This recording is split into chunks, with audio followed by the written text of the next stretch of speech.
ವಾದಿಗಳಿಗೆ ಖಡಕ್ ಎಚ್ಚರಿಕೆ ಕೊಟ್ಟ ಆರೋಗ್ಯ ಸಚಿವ ದಿನೇಶ್ ಗುಂಡೂರಾವ್. ಧರ್ಮದ್ರೋಹಿ ಹೇಳಿಕೆ ಕೊಡಂಗಿಲ್ಲ, ಧಾರ್ಮಿಕ ಆಚರಣೆಯ ವಿರುದ್ಧ ಮಾತಾಡಂಗಿಲ್ಲ, ರಾಜಕೀಯ ಪ್ರೇರಿತ ಹೇಳಿಕೆ ಕೊಡುವಾಗ ಜಾಗೃತಿಯಿಂದಿರಬೇಕು ಅಂತ ಹೇಳಿ ಗುಂಡೂರಾವ್ ವಾರ್ನ್ ಮಾಡಿದ್ದಾರೆ. ಜಿಲ್ಲೆಯ ಶಾಂತಿ ಕದಡುವವರ ವಿರುದ್ಧ ಕಠಿಣ ಕ್ರಮದ ಎಚ್ಚರಿಕೆ. ಹಿಂಸಾತ್ಮಕವಾದಿ ಧರ್ಮದ್ರೋಹಿ ಹೇಳಿಕೆ ಕೊಡುವವರ ಸಂಖ್ಯೆ ಹೆಚ್ಚಾಗ್ತಾ ಇದೆ ರಾಜ್ಯದಲ್ಲಿ.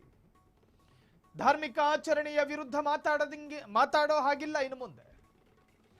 ರಾಜಕೀಯ ಪ್ರೇರಿತ ಹೇಳಿಕೆ ಕೊಡೋರಿಗೆ ಗುಂಡೂರಾವ್ ವಾರ್ನ್ ಮಾಡಿದ್ದಾರೆ. ಜಿಲ್ಲೆಯ ಶಾಂತಿ ಕದಡುವವರ ವಿರುದ್ಧ ಕಠಿಣ ಕ್ರಮದ ಎಚ್ಚರಿಕೆ. ವಿಚ್ಛಿದ್ರಕಾರಿ ಮತ್ತು ಸಮಾಜ ಒಡೆಯೋ ಶಕ್ತಿಗಳನ್ನ ಮಟ್ಟ ಹಾಕಲಿದ್ದೇವೆ. ದಿನೇಶ್ ಗುಂಡೂರಾವ್ ಹೇಳಿಕೆ ಕೊಟ್ಟಿರುವಂತಹದ್ದು. ಗಣರಾಜ್ಯೋತ್ಸವದ ದಿನದಂದೇ ಎಚ್ಚರಿಕೆ ಕೊಟ್ಟ ದಿನೇಶ್ ಗುಂಡೂರಾವ್.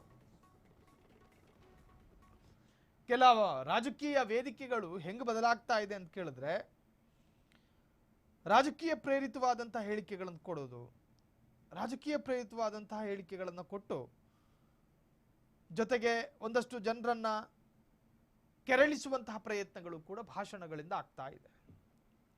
ಸಾಕಷ್ಟು ರಾಜಕಾರಣಿಗಳ ವಿರುದ್ಧವೂ ಕೂಡ ಆ ತರಹದೊಂದು ಆರೋಪಗಳಿದ್ದಾವೆ. ಒಂದು ಪಕ್ಷದ ಫ್ಲಾಗ್ನ ಅಡಿಯಲ್ಲಿ ಭಾಷಣ ಮಾಡಬೇಕಾದ್ರೆ ಆ ಪಕ್ಷದ ಮೂಲ ಸಿದ್ಧಾಂತವನ್ನೇ ಮನಸ್ಸಿನಲ್ಲಿ ಇಟ್ಕೊಂಡು ಮಾತನಾಡೋದು, ಒಂದು ಸಮುದಾಯದ ವಿರುದ್ಧ, ಧಾರ್ಮಿಕ ವಿಚಾರಗಳ ಬಗ್ಗೆ, ಆ ತರಹದ್ದು ಇನ್ನು ಮುಂದೆ ಮಾತಾಡೋ ಹಾಗಿಲ್ಲ. ಅಂತಹವರ ವಿರುದ್ಧ ನಾವು ಸೂಕ್ತವಾದಂತಹ ಕಠಿಣ ಕಾನೂನು ಕ್ರಮವನ್ನು ಜರುಗಿಸ್ತೀವಿ ಅಂತ ಹೇಳೋದು ದಿನೇಶ್ ಗುಂಡೂರಾವ್. ದಕ್ಷಿಣ ಕನ್ನಡ ಉಸ್ತುವಾರಿಯಾಗಿರುವಂತಹ ದಿನೇಶ್ ಗುಂಡೂರಾವ್ ಕಾರ್ಯಕ್ರಮವೊಂದರಲ್ಲಿ ಭಾಗಿಯಾದಂತಹ ಸಂದರ್ಭ, ರಾಜ್ಯದಲ್ಲಿ ಕಾನೂನು ಸುವ್ಯವಸ್ಥೆ ಹದಗೆಡ್ತಾ ಇದೆ, ಧರ್ಮದ್ವೇಷದ ಭಾಷಣಗಳು ಹೆಚ್ಚಾಗ್ತಾ ಇದೆ. ಇನ್ನು ಮುಂದೆ ಆ ತರಹದ ಕ್ರಿಯೆ ಪ್ರಕ್ರಿಯೆಗಳು ನಡೆಯೋದಕ್ಕೆ ನಾವು ಅವಕಾಶ ಮಾಡಿಕೊಡೋದಿಲ್ಲ. ಧರ್ಮದ್ವೇಷದ ಭಾಷಣಗಳು, ಅದಕ್ಕೆ ಸಂಬಂಧಪಟ್ಟ ಹಾಗೆ ಸೋಷಿಯಲ್ ಮೀಡಿಯಾದಲ್ಲಿ ಪೋಸ್ಟ್ಗಳನ್ನು ಹಂಚಿಕೊಳ್ಳುವಂತಹದ್ದು, ಈ ತರಹದ ಕ್ರಿಯೆಗಳು ಹೆಚ್ಚಾಗ್ತಾ ಇದೆ. ಅದಕ್ಕೆಲ್ಲ ನಾವು ಕಡಿವಾಣ ಹಾಕಬೇಕಾಗಿದೆ.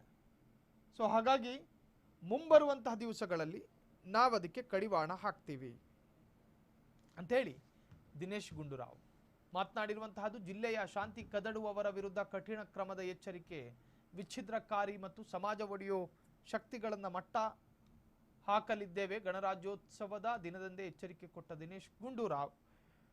ದಕ್ಷಿಣ ಕನ್ನಡ ಜಿಲ್ಲೆಯ ಉಸ್ತುವಾರಿಯಾಗಿರುವಂತಹ ದಿನೇಶ್ ಗುಂಡೂರಾವ್ ಕಾರ್ಯಕ್ರಮವೊಂದರಲ್ಲಿ ಭಾಗಿಯಾಗಿ ಗಣರಾಜ್ಯೋತ್ಸವದ ದಿವಸದಂದೇ ಈ ತರಹದ್ದೊಂದು ಹೇಳಿಕೆಯನ್ನು ಕೊಟ್ಟಿದ್ದಾರೆ.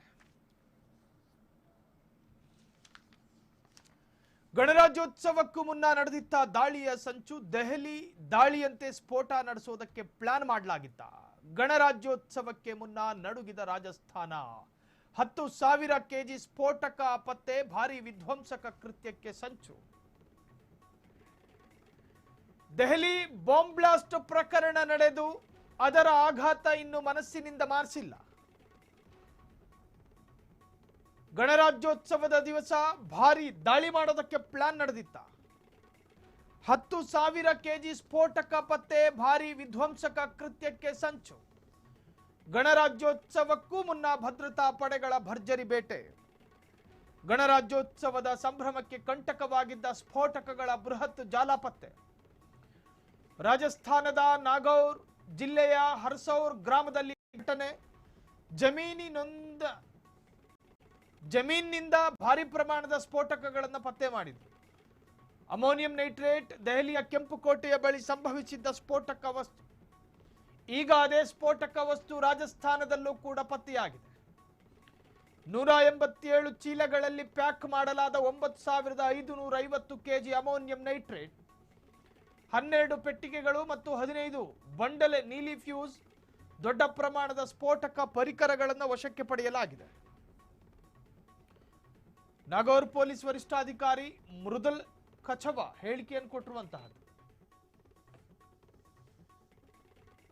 ಲೆಬನಾನಿನ ಗೋದಾಮು ಒಂದರಲ್ಲಿ ಒಂದೊಮ್ಮೆ ಅಮೋನಿಯಂ ನೈಟ್ರೇಟ್ನ ಭಾರಿ ಸ್ಫೋಟದಿಂದ ನೋಡ್ತಿದ್ದ ಹಾಗೆ ಇಡೀ ಲೆಬನಾನು ಹೊತ್ಕೊಂಡು ಉರಿದಿತ್ತು. ಈ ಹಿಂದೆ ದೆಹಲಿ ಕಾರೊಂದರಲ್ಲಿ ಬಾಂಬ್ ಬ್ಲಾಸ್ಟ್ ಪ್ರಕರಣ ಮುನ್ನೆಲೆಗೆ ಬಂದಾಗ ಬ್ಲಾಸ್ಟ್ ನಡೆದ ಒಂದಷ್ಟು ಮೀಟರ್ ಅಂತರದಲ್ಲಿ ಅಮೋನಿಯಂ ನೈಟ್ರೇಟ್ ಪತ್ತೆಯಾಗಿತ್ತು. ಈ ಅಮೋನಿಯಂ ನೈಟ್ರೇಟ್ ಅತ್ಯಂತ ಅಪಾಯಕಾರಿ, ಅಧ್ವಾನಕಾರಿಯಾದಂತಹ ವಸ್ತು. ಸ್ವಂತ ಸ್ಫೋಟದ ಶಕ್ತಿ ಹೊಂದಿದಲೇ ಇದ್ದರೂ ಕೂಡ ಈ ಅಮೋನಿಯಂ ನೈಟ್ರೇಟ್ನಂತಹ ಅಪಾಯಕಾರಿ ವಸ್ತುವಿನ ಅಕ್ಕಪಕ್ಕದಲ್ಲಾಗಿರಲಿ ಅಥವಾ ಅತ್ಯಂತ ಸನಿಹದಲ್ಲಿ ಶಾಖವನ್ನು ಉತ್ಪಾದಿಸುವ ಯಾವುದೇ ವಸ್ತುಗಳಿದ್ದರೂ ಕೂಡ ಸೂರ್ಯನ ಬೆಳಕು ಅತ್ಯಂತ ಪ್ರಖರವಾಗಿ ಅಮೋನಿಯಂ ನೈಟ್ರೇಟ್ ಮೇಲೆ ಅದರ ಕಿರಣಗಳೇನಾದರೂ ಬಿದ್ದರೂ ಕೂಡ ಭಾರಿ ಪ್ರಮಾಣದಲ್ಲಿ ಸ್ಫೋಟ ಆಗೋ ಸಾಧ್ಯತೆಗಳಿರುವ ಅತ್ಯಂತ ಸ್ಫೋಟಕ ವಸ್ತು ಅಮೋನಿಯಂ ನೈಟ್ರೇಟ್. ಒಂದು ನಿಶ್ಚಿತ ಅವಧಿಗಿಂತಲೂ ಕೂಡ, ನಿಶ್ಚಿತವಾದಂತಹ ಪ್ರಮಾಣಕ್ಕಿಂತಲೂ ಅಧಿಕ ಪ್ರಮಾಣದ ಅಮೋನಿಯಂ ನೈಟ್ರೇಟ್ ಅದನ್ನು ಶೇಖರಿಸಿ ಇಡುವುದು ಕೂಡ ಕಾನೂನು ಬಾಹಿರ. ಅಮೋನಿಯಂ ನೈಟ್ರೇಟ್ ಅನ್ನ ನಿಶ್ಚಿತ ಪ್ರಮಾಣಕ್ಕಿಂತಲೂ ಹೆಚ್ಚು ನೀವೆಲ್ಲೂ ಸಂಗ್ರಹ ಮಾಡಿಕೊಳ್ಳಬಾರದು. ಗೊಬ್ಬರದ ಹೆಸರಿನಲ್ಲೋ ಮತ್ತೊಂದೋ ಮಗದೊಂದೋ ಕಾರಣಗಳನ್ನು ಹೇಳಿ ಅದನ್ನ ಸಂಗ್ರಹ ಮಾಡಿಕೊಳ್ಳುವಂತಿಲ್ಲ. ಇನ್ನು 10,000 kg ಸ್ಫೋಟಕ ಅಂದ್ರೆ ಒಂದು ನಗರವನ್ನೇ ಸ್ಫೋಟ ಮಾಡಬಹುದಾದ ಶಕ್ತಿ ಅದು ಹೊಂದಿದೆ. ತಂತಾನೆ ಬ್ಲಾಸ್ಟ್ ಆಗುವಂತಹ ಯಾವ ಶಕ್ತಿಯೂ ಕೂಡ ಹೊಂದಿಲ್ಲ ಅಮೋನಿಯಂ ನೈಟ್ರೇಟ್. ತಂತಾನೆ ಏನು ಬ್ಲಾಸ್ಟ್ ಆಗೋದಿಲ್ಲ. ಆದರೆ ಅದರ ಅಕ್ಕಪಕ್ಕದಲ್ಲಿ ಭಾರಿ ಪ್ರಮಾಣದ ಶಾಖ ಉತ್ಪಾದನೆ ಮಾಡುವಂತಹ ಯಾವುದಾದ್ರೂ ಮೋಟರ್ ತಿರುಗ್ತಾ ಇದ್ರೆ ಅದರಿಂದ ಬಿಸಿ ಗಾಳಿ ಏನಾದರೂ ಬಂದು ಅಥವಾ ಸೂರ್ಯನ ಪ್ರಖರವಾದಂತಹ ಕಿರಣ ಅದು ನೇರವಾಗಿ ಬಿದ್ದು ಅಲ್ಲೊಂದು ಶಾಖ ಉತ್ಪತ್ತಿ ಆದರೆ ಸ್ಫೋಟ ಆಗೋ ಸಾಧ್ಯತೆಗಳಿದ್ದಾವೆ. ಸೊ ಈ ತರಹದ ಪರಿಕರಗಳು ಆ ಭಾಗದ ಪೊಲೀಸ್ ಇಲಾಖೆಯ ವಶಕ್ಕೆ ಬಂದಾಗ ಸಾಮಾನ್ಯವಾಗಿ ನಾನಾ ತರಹದ ಸಂದೇಹಗಳೆಲ್ಲವೂ ಕೂಡ ವ್ಯಕ್ತವಾಗುತ್ತೆ. ಆ ಹಿನ್ನೆಲೆಯಲ್ಲಿ ಗಣರಾಜ್ಯೋತ್ಸವದ ದಿವಸವೂ ಕೂಡ ಸ್ಫೋಟ ಮಾಡೋ ಸಾಧ್ಯತೆಗಳಿತ್ತ? ಗಣರಾಜ್ಯೋತ್ಸವಕ್ಕೂ ಮುನ್ನ ನಡೆದಿತ್ತ ದಾಳಿಯ ಸಂಚು? ದೆಹಲಿ ದಾಳಿಯಂತೆ ಸ್ಫೋಟ ನಡೆಸೋದಕ್ಕಿತ್ತ ಪ್ಲಾನು? ಗಣರಾಜ್ಯೋತ್ಸವಕ್ಕೆ ಮುನ್ನ ನಡುಗಿದ ರಾಜಸ್ಥಾನ, 10,000 kg ಸ್ಫೋಟಕ ಪತ್ತೆ, ಭಾರಿ ವಿಧ್ವಂಸಕ ಕೃತ್ಯಕ್ಕೆ ಸಂಚು. ಗಣರಾಜ್ಯೋತ್ಸವಕ್ಕೂ ಮುನ್ನ ಭದ್ರತಾ ಪಡೆಗಳ ಭರ್ಜರಿ ಬೇಟೆ, ಗಣರಾಜ್ಯೋತ್ಸವದ ಸಂಭ್ರಮಕ್ಕೆ ಕಂಟಕವಾಗಿದ್ದ ಸ್ಫೋಟಕಗಳ ಬೃಹತ್ ಜಾಲ ಪತ್ತೆ. ರಾಜಸ್ಥಾನದ ನಾಗೌರ್ ಜಿಲ್ಲೆ ಹರ್ಸೌರ್ ಗ್ರಾಮದಲ್ಲಿ ಘಟನೆ. ಜಮೀನಿನಲ್ಲಿ ಭಾರಿ ಪ್ರಮಾಣದ ಸ್ಫೋಟಕಗಳನ್ನು ವಶಪಡಿಸಿಕೊಂಡ ಪೊಲೀಸರು. ಇದೇ ಅಮೋನಿಯಂ ನೈಟ್ರೇಟ್ ದೆಹಲಿಯ ಕೆಂಪುಕೋಟೆಯ ಬಳಿ ಸಂಭವಿಸಿದ್ದ ಸ್ಫೋಟಕಗಳ ವಸ್ತಾಗಿ ಸಿಕ್ಕಿತ್ತು. ಈಗ ಅದೇ ಸ್ಫೋಟಕ ವಸ್ತು ರಾಜಸ್ಥಾನದಲ್ಲಿ ಪತ್ತೆಯಾಗಿದೆ. 187 ಚೀಲಗಳಲ್ಲಿ ಪ್ಯಾಕ್ ಮಾಡಲಾದ 9,550 kg ಅಮೋನಿಯಂ ನೈಟ್ರೇಟ್. ಇನ್ನು 12 ಪೆಟ್ಟಿಗೆಗಳಲ್ಲಿ ಮತ್ತು 15 ಬಂಡಲ್ ನೀಲಿ ಫ್ಯೂಸ್ ವೈರ್, 12 ಪೆಟ್ಟಿಗೆಗಳು, ದೊಡ್ಡ ಪ್ರಮಾಣದ ಸ್ಫೋಟಕ ಪರಿಕರಗಳನ್ನು ವಶಕ್ಕೆ ಪಡೆಯಲಾಗಿದೆ. ಇನ್ನು ನಾಗೌರ್ ಪೊಲೀಸ್ ವರಿಷ್ಠಾಧಿಕಾರಿ ಮೃದುಲ್ ಕಚವಾ ಈ ಹೇಳಿಕೆಯನ್ನು ಕೊಟ್ಟಿರುವಂತಹದ್ದು. ನೀವು ಮನೇಲಿ ಕೂತ್ಕೊಂಡು ಮೊಬೈಲ್ ಫೋನ್ನಲ್ಲಿ ಆನ್ಲೈನ್ ಗೇಮ್ ಆಡ್ತೀರಾ. ಖರ್ಚಿಗೆ ದುಡ್ಡಿಲ್ಲ, ಜೋಬಿ ಕೈ ಹಾಕಿದ್ರೆ ಒಂದು ಬಿಡಿ ಕಾಸು ಬೀಳಲ್ಲ. ಇನ್ನು ಆತನನ್ನು ಹಿಡಿದು ಕುಲ್ಕಿದ್ರು ಒಂದು ನಯಾ ಪೈಸೆ ಬೀಳ್ತಾ ಇಲ್ಲ. ಹಾಗಾಗಿ ಆನ್ಲೈನ್ ಗೇಮ್ ಆಡ್ಕೊಂಡು ದುಡ್ಡು ಸಂಪಾದನೆ ಮಾಡೋಣ ಅಂತ ಹೇಳಿ ನೀವೇನಾದ್ರೂ ಗೇಮ್ ಆಡ್ತಾ ಇದ್ರೆ ಬರ್ಬಾದ್ ಆಗೋಗ್ತೀರಿ. ಇರೋ ಮನೇನ ಮಾರ್ಕೊಂಡು ಬೀದಿಗೆ ಬರ್ತೀರಿ. ಹಾಗಾಗಿ ಬಿ ಕೇರ್ಫುಲ್, ಗೇಮ್ ಆಡೋದಕ್ಕೆ ಹೋಗಬೇಡಿ. ಆನ್ಲೈನ್ ಗೇಮು ಮಣ್ಣಂಗಟ್ಟಿ ಏನೋ ಸಂಪಾದನೆ ಮಾಡ್ತೀನಿ ಅಂತ ಹೇಳಿ ಗೇಮ್ ಆಡೋದಕ್ಕೆ ಹೋಗಬೇಡಿ. ಸೋತು ಸುಣ್ಣ ಆಗಿ ಇರೋ ನೆಮ್ಮದಿನ ಕಳ್ಕತ್ತೀರಿ. ನೀವು ಗೆದ್ದ ಹಣ ಗೋವಿಂದ. 700 ಕೋಟಿ ಗುಳುಂ ಮಾಡಿದ ಮಿಂಜೋ ಆನ್ಲೈನ್ ಗೇಮ್. ಮಿಂಜೋ ಗೇಮಿಂಗಿಗೆ ಇಡಿ ಶಾಕ್ ಕೊಟ್ಟಿದೆ. ಇಡಿ ತನಿಖೆಯಲ್ಲಿ ಹೊರಬಂತು ಆಘಾತಕಾರಿ ಸತ್ಯ. ಗೇಮ್ ಆಡೋ ಹುಡುಗರ ನೋಡಿ ಈ ಸ್ಟೋರಿನ. ಗೇಮಿಂಗ್ ಜಗತ್ತಿನಲ್ಲಿ ಎಐ ಅಸ್ತ್ರ ಬಳಸಿ 700 ಕೋಟಿ ರೂಪಾಯಿ ಲೂಟಿ. ಕೋರ್ಟಿಗೆ ಸಲ್ಲಿಕೆಯಾಯಿತು ಸುದೀರ್ಘ ಚಾರ್ಜ್ ಶೀಟ್ನಲ್ಲಿ ಭಯಾನಕ ಸತ್ಯ ಇತ್ತು. ಬೃಹತ್ ಹಗರಣದ ಹಿಂದೆ ಯಾರಿದ್ದಾರೆ? ಭಾರಿ ಪ್ರಮಾಣದ ವಂಚನೆ ಮತ್ತು ಅಕ್ರಮ ಹಣ ವರ್ಗಾವಣೆ.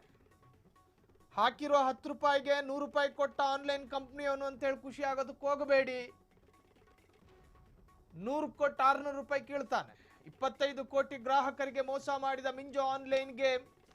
ಅಕ್ರಮ ಹಣವನ್ನು US ಹಾಗೂ ಸಿಂಗಾಪುರ ದೇಶಗಳ ಮೂಲಕ ಶೆಲ್ ಕಂಪನಿಗಳಿಗೆ ಹಣ ವರ್ಗಾವಣೆ ಪತ್ತೆ. ಬೆಂಗಳೂರು ಸೈಬರ್ ಕ್ರೈಮ್ ಪೊಲೀಸ್ ಠಾಣೆ ಸೇರಿದಂತೆ ರಾಜಸ್ಥಾನ ನವದೆಹಲಿಯಲ್ಲೂ ಕೂಡ ಪ್ರಕರಣ ದಾಖಲಾಗಿದೆ. ಮಿಂಜೋ ಆನ್ಲೈನ್ ಗೇಮ್ ಅಂತ ಇದಾ ಗೇಮ್ ಕಂಪ್ನಿಯವನು ಮಾಡ್ಕೊಂಡು ಅಥವಾ ಬೇರೆಯವರು ಅದನ್ನು AI ಮುಖಾಂತರವಾಗಿ ಹ್ಯಾಕ್ ಮಾಡಿ ಹಣನ ದೋಚಿದ್ರು ಗೊತ್ತಿಲ್ಲ. ಗೇಮ್ ಆಡೋದು ವಾರಕ್ಕೆ 7 ದಿನ, 3 ದಿನ ಗೇಮಿಂಗ್ ಕಂಪ್ನಿ ನಿಮಗೆ ಖುಷಿ ಕೊಡುತ್ತೆ. ನೀವು ಹಾಕಿರೋ 10 ರೂಪಾಯಿಗೆ 100 ರೂಪಾಯಿ ಕೊಡ್ತಾರೆ. ಬುಧವಾರ ಖುಷಿ ಕೊಟ್ಟ ಆನ್ಲೈನ್ ಗೇಮ್ ಗುರುವಾರ ಕಣ್ಣೀರು ಬರೆಸುತ್ತೆ. ಮತ್ತು ಸಂಬಳ ಬಂತು ಮತ್ತೆ ಹಾಕೊಂಡ್ರಿ. ಖುಷಿ ಕೊಡ್ತಾ ಇರುತ್ತೆ ನಿಮ್ಗಳಿಗೆ, ನಿಮ್ಮ ಗಮನಕ್ಕೆ ಬಾರದೆ, ನಿಮಗೆ ಗೊತ್ತೇ ಆಗೋದಿಲ್ಲ. ನಿಮ್ಮ ಕಣ ಕಣದ ರಕ್ತವನ್ನು ಹೀರುತ್ತೆ ಆನ್ಲೈನ್ ಗೇಮು. ನನ್ನ ಮಗ ತಪೇ ಮಾಡೋದಿಲ್ಲ, ಸಮಾಜದಲ್ಲಿ ಮುಗ್ಧನಾಗಿದ್ದ ನನ್ನ ಮಗ, ಸ್ಕೂಲಿಗೆ ಹೋಗ್ತಾನೆ, ಚೆನ್ನಾಗಿ ಕಲಿತಾನೆ, ಕಾಲೇಜಿಗೆ ಹೋದ, ಎಲ್ಲ ಸಬ್ಜೆಕ್ಟಲ್ಲೂ ಪಾಸ್ ಆದ, ಅಕ್ಕಪಕ್ಕದ ಪೋಲಿ ಹುಡುಗರ ಜೊತೆ ನನ್ನ ಮಗ ಸೇರೋದೇ ಇಲ್ಲ. ಸರಿ, ಎಲ್ಲವೂ ಒಳ್ಳೆ ಗುಣ ನಿಮ್ಮ ಮಕ್ಕಳದು. ಆದರೆ ಮನೆ ಸೇರ್ಕಂಡ ಅಂದ್ರೆ ರೂಮ್ ಬಾಗ್ಲಾಕತಾನೆ, ಮೊಬೈಲ್ ಬಿಟ್ಟು ಬೇರೆ ಏನು ನೋಡೋದಿಲ್ಲ. ಅವನು ಪೋಲಿ ಹುಡುಗರ ಜೊತೆ ಸೇರೋದಿಲ್ಲ, ಗಾಂಜಾ ಡ್ರಗ್ಸು ಆ ಥರದ ಹುಡುಗರ ಜೊತೆ ಸೇರೋದಿಲ್ಲ. ಆದರೆ ಮನೆಗೆ ಬರ್ತಾನೆ, ಸೀದಾ ರೂಮಿಗೆ ಹೋಗ್ತಾನೆ, ಮೊಬೈಲ್ ಹಿಡ್ಕತಾನೆ. ನಿಮ್ಮ ಮಗ ಮೊಬೈಲ್ನಲ್ಲಿ ಗೇಮ್ ಆಡ್ತಾ ಇದ್ದಾನೆ. ಆ ಗೇಮು ಆತನನ್ನ ಬೇರೆ ಪ್ರಪಂಚಕ್ಕೆಲ್ಲೂ ಕಳಿಸ್ತಾ ಇಲ್ಲ. ಹಾಗಾಗಿ ನಿಮ್ಮ ಮಗ ಮುಗ್ದು ಮಗ. ಆದರೆ ನಿಮಗೆ ಗೊತ್ತಿಲ್ಲದೆ ನಿಮ್ಮ ಮಗ ದುಡ್ಡನ್ನು ಕಳ್ಕೋತಿದ್ದಾನೆ. ಈಗಿನ ಟೆಕ್ನಾಲಜಿ ಹೆಂಗಿದೆ ಅಂತ ಕೇಳಿದ್ರೆ, ನಿಮ್ಮ ಎಲ್ಲ ಸರ್ಕಾರಿ ದಾಖಲೆಗಳು ಕೂಡ ನಿಮ್ಮ ಫೋನ್ ನಂಬರಿಗೆ ಮರ್ಜ್ ಆಗಿರ್ತವೆ.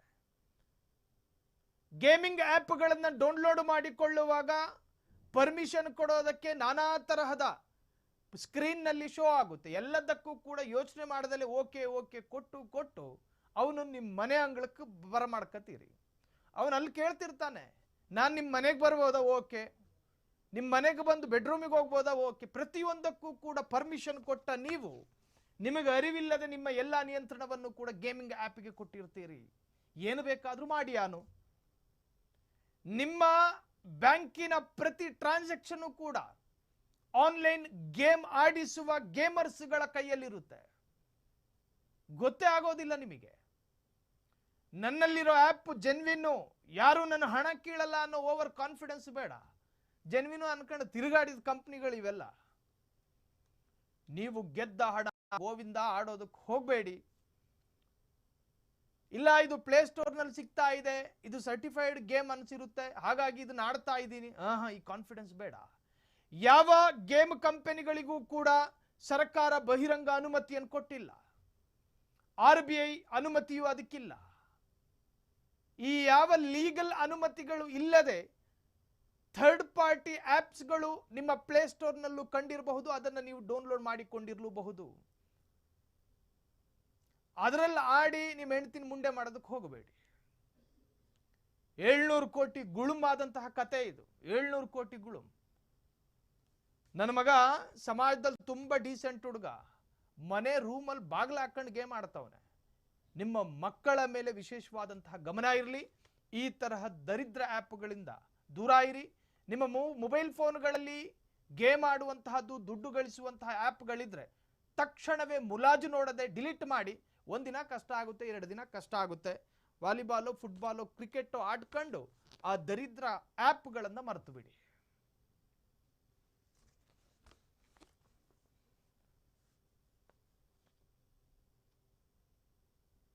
ಇದಾಗಿತ್ತು ಈ ಕ್ಷಣದ ಸುದ್ದಿ. ನೋಡ್ತಾ ಇರಿ ಫ್ರೀಡಮ್ ಟಿವಿ, ಇದು ಜನಸಾಮಾನ್ಯರ ಶಕ್ತಿ.